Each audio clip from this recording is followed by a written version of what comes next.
Hi friends, ഇന്ന് വളരെ എളുപ്പത്തിൽ നല്ല ടേസ്റ്റിയായ ഒരു കടലക്കറി തയ്യാറാക്കാം. ചപ്പാത്തിക്കും പത്തിരിക്കും അപ്പത്തിനും ബ്രേക്ക്ഫാസ്റ്റ് ഏതുമായിക്കോട്ടെ, അടിപൊളി കോമ്പിനേഷനാണ് ഈ ഒരു റെസിപ്പി. അപ്പോൾ വീഡിയോയിലേക്ക് പോയാലോ. ആദ്യം തലേദിവസം കുതിർത്ത് വെച്ച കടല എടുക്കാം.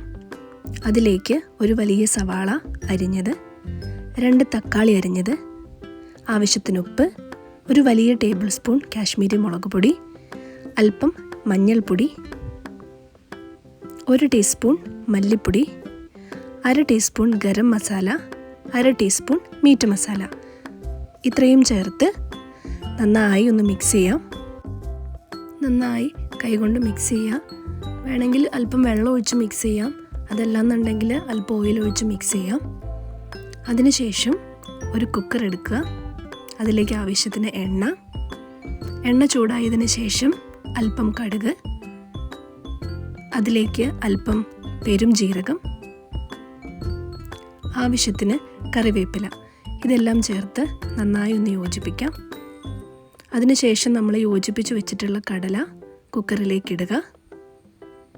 കടലയ്ക്ക് ആവശ്യമായിട്ടുള്ള വെള്ളം ഒഴിക്കുക. അതിനുശേഷം കുക്കർ മൂടി വെച്ച് ഒരു 5-6 മിനിറ്റ് ഒന്ന് വേവിച്ചെടുക്കാം. ടേസ്റ്റി ആയിട്ടുള്ളൊരു കടലക്കറി തയ്യാർ.